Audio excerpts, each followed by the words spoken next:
Olá! Guaratuba completou 244 anos no último dia 29 de abril. A cidade, situada no litoral do Paraná, tem população estimada de 34.767 pessoas. Apesar de ser uma cidade de pequeno porte, Guaratuba é querida também pelos veranistas que a visitam nas férias ou em seus dias de folga. Para se ter uma ideia, na temporada de verão, o número de pessoas circulando na cidade chega a aumentar mais de 10 vezes, o que corresponde a um universo aproximado de 350 mil pessoas. Guaratuba tem uma série de riquezas a serem divulgadas. Abriga parte do Parque Nacional San Hilary Lang, praias belíssimas e ricas histórias. Este programa é uma produção da TVCI Comunicações Interativas com o apoio da ISEP Guaratuba, Faculdade do Litoral Paranaense. Então, nós te convidamos, a partir de agora, a acompanhar o resultado de dias de gravações em Guaratuba. Guaratuba tem uma magnífica história. A cidade foi colonizada a partir de 1767, inicialmente por uma comitiva liderada pelo coronel Afonso Botelho, que chegou ao litoral paranaense com a intenção de construir o Forte da Ilha do Mel. Para ocupar as terras localizadas entre Paranaguá e São Francisco do Sul, o oficial se estabeleceu no local. O povoado era modesto, com aproximadamente 4.000 pessoas. Na região urbana, eram menos de 200 moradores. Guaratuba permaneceu pouco habitada até a década de 50, quando foi construída a estrada Via Garuva. Foi a partir daí que a cidade cresceu. Hoje, mais que sobre a história de Guaratuba, vamos falar de dois fatos curiosos: o afundamento de uma rua e dezenas de prédios inteiros e o encalhe do vapor São Paulo.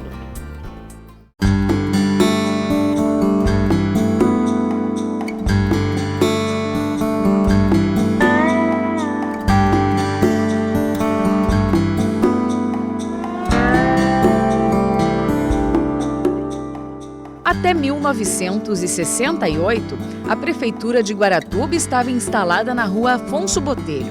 Inaugurado no ano 1950, o prédio tinha vista para o mar. O então prefeito Joaquim Mafra decidiu preservar os paredões da antiga cadeia para edificar um prédio lindo em estilo colonial.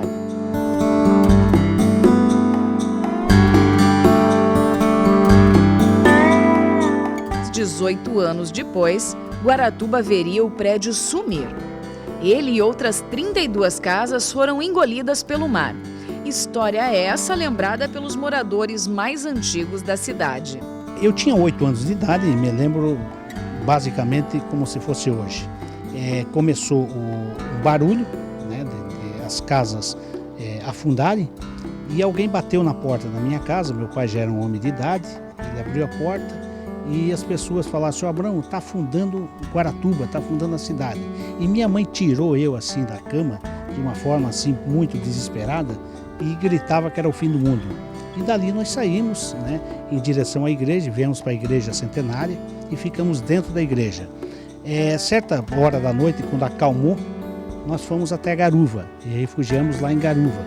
Às 4 horas da madrugada, nós tínhamos aqui nessa rua o prédio da Prefeitura Municipal, um prédio antigo, da fundação da cidade, né, uma cidade que tem 244 anos. Esse prédio foi o último a partir, partiu no meio, parte dele caiu, parte dele ficou em pé. No dia seguinte, pudemos ver então o que estava realmente acontecendo. Então vimos as águas da Bahia, toda ela coalhada, com tecidos, com móveis, animais. Enfim, nós tínhamos aqui 35 casas. Entre elas nós tínhamos residências, a biblioteca, a Câmara Municipal, a casa do historiador Joaquim da Silva Mafra. Isso tudo a água engoliu. Foram 35 famílias, não existiu vítimas, graças a um cidadão chamado Nazir Saporsky, que tinha um ponto de táxi aqui nesse local. E quando ele observou que mais adiante de nós aqui, tínhamos um trapiche. Esse trapiche era um ancoradouro. Os barcos que vinham da área rural traziam as mercadorias para deixar então na trapiche e depois para a cidade, né, para a vila. Quando ele observou esse trapiche fatiando e afundando, ele mesmo se encarregou de avisar as pessoas que Guaratuba estava afundando. Da Avenida Afonso Botelho, como era antes, restou muito pouco. Parte do que foi perdido foi recuperado em um novo aterramento. Felizmente, ninguém morreu durante o incidente. Estes balaústres são daquela época, mas este muro seguia por mais 100 metros. 3.300 metros quadrados de área foram afundadas, fato que intrigou os moradores da cidade. Depois do ocorrido, um estudo realizado pelo geólogo Bigarella revelou que tudo foi gerado por um processo de erosão. A instalação de um trapiche sem espaço para a vazão das correntezas teria sido uma das causas desta erosão. Guaratuba realmente sofreu a sua maior tragédia da história, começando o afundamento pelo trapiche, na rua Tenente Coronel Afonso Botelho de Sampaio e Souza, e é o nome do fundador da cidade de Guaratuba. E Guaratuba sofreu essa catástrofe que deixou uma marca muito triste na história da nossa cidade. Veja bem, até meus 30 anos eu tinha um sentimento assim, qualquer barulho a gente se assustava e ficou muito marcado nas nossas vidas, né? Mas hoje, com o tempo, já realmente a gente já esqueceu. Mas realmente muitos anos ficou marcado nas nossas vidas, minha, dos meus irmãos também, da mesma forma.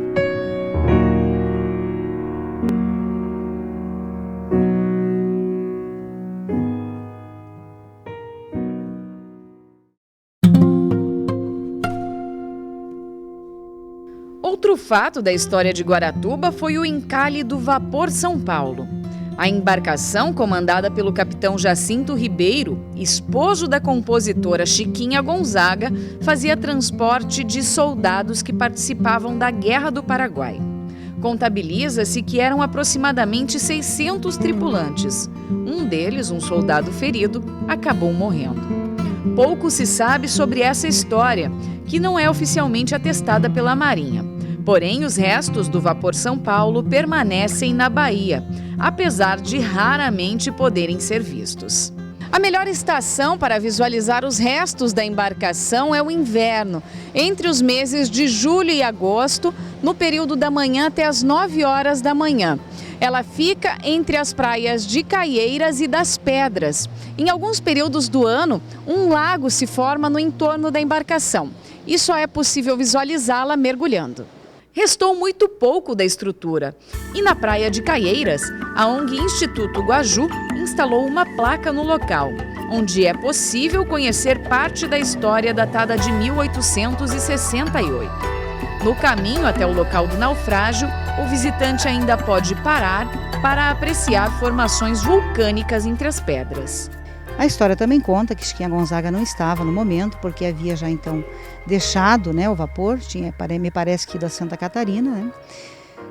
E com todas essas histórias, esses mutilados e tudo mais, entre essa tripulação existia um padre. Então, em novembro, quando você costuma conversar com os turistas, você conta que em novembro convida essas pessoas para irem até a praia de Caieiras, porque geralmente o padre aparece nas pedras para vir assustar os pescadores. Então é fascinante. E se você for resumir a história, essa história do padre, na verdade, eram grupos de jovens de épocas mais antigas da cidade que não tinha muito o que fazer na cidade e eles, entre eles, armaram essa história. Até um determinado momento que um ou outro ouviu, conseguiu acompanhá-los meio na surdina, né? E assustou tanto um quanto o outro que estava fazendo a encenação e a história acabou por aí mesmo. Mas é bem fascinante como outras lendas maravilhosas que Guaratuba tem.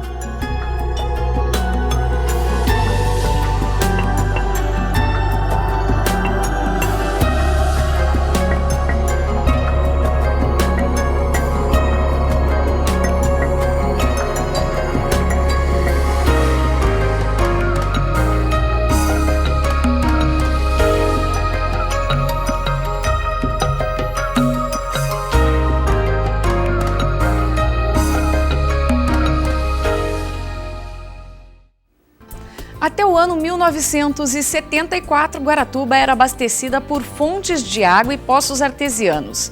A fonte mais antiga, conhecida como Fonte da Carioca, tem a construção datada de 1767 e, além disso, uma história de fé e devoção a Nossa Senhora de Lourdes, que atravessou as barreiras do tempo.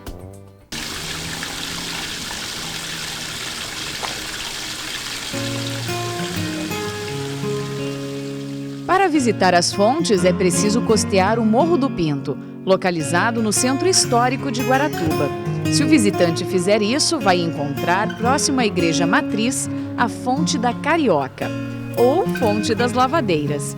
Neste local, famílias vinham para lavar as roupas, utensílios domésticos e até mesmo para se banhar. A fonte fica na rua Capitão João Pedro. A construção no entorno dela é contemporânea, inaugurada em 2008 pelo então prefeito Miguel Jamur, e foi erguida no estilo arquitetônico da Igreja Matriz. Quem visita a fonte pode desfrutar de água gelada e um clima bastante agradável, em qualquer estação do ano. Outra fonte ainda em atividade na cidade de Guaratuba é a Fonte dos Leões. Ela está localizada em uma das vias de acesso ao ferry-boat. 3 bicas vertem água no local, mas o líquido não é próprio para o consumo. Já na rua Nossa Senhora de Lourdes está a fonte antes conhecida como Fonte do Itororó, hoje Fonte de Nossa Senhora de Lourdes. Na placa colocada lá pelo governo do estado, ela é citada como a principal fonte do município.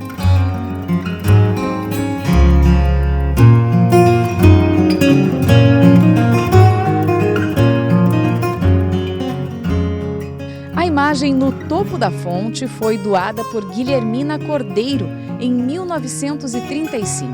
A devota de Nossa Senhora de Lourdes quis homenagear a santa.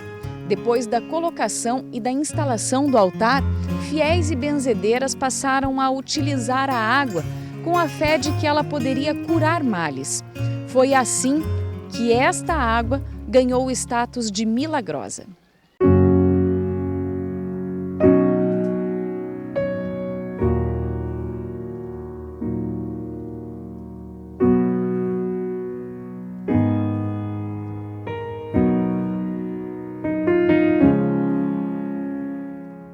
As graças alcançadas renderam placas fixadas em volta do santuário. As mais antigas, ainda preservadas, datam de 1959, mas a tradição dos milagres vem desde a colocação da imagem em 35. Pelas inscrições nas placas, também é possível perceber que a fama da fonte atravessou as fronteiras do estado do Paraná. Sempre vem gente para pegar água. Eu já cansei de ver, né? Vem filas assim, ó. Até na temporada é fila, né? Daí, fora da temporada, vem poucos carros para poder pegar água, mas só que não vem igual eu assim, né? Vem de galão, vem de tudo que é jeito. Algumas pessoas, para quem tem fé, e outras pessoas porque gostam da água, né?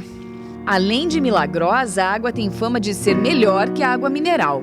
Morando desde 2007 em Guaratuba, o senhor Armando e a esposa só tomam a água dessa fonte.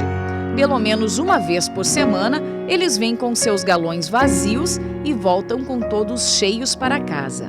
Além de consumir o líquido depois de passá-lo por um filtro de barro, eles o utilizam para o preparo das refeições. Aqui eu estou vivendo muito tranquilo, não senti nada ainda até hoje. Faz 7 anos que estou morando ali, não tem... Bebo dessa água aqui, eu vinha de férias desde de 2000. Sempre vim pegar água aqui agora, então estou morando aí, pego toda semana, pego uma remessa de água. Eu comprei um filtro de barro, daí passa no filtro, fica boa a água, especial mesmo.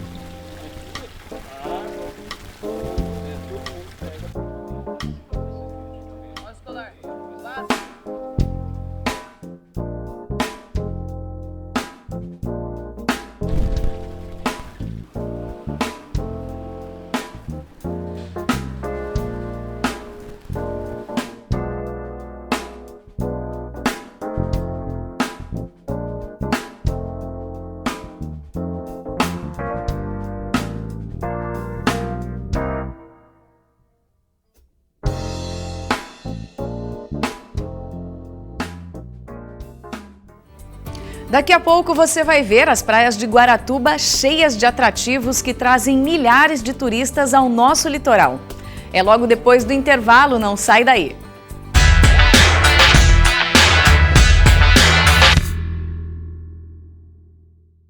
Apoio ISEP Guaratuba, Faculdade do Litoral Paranaense.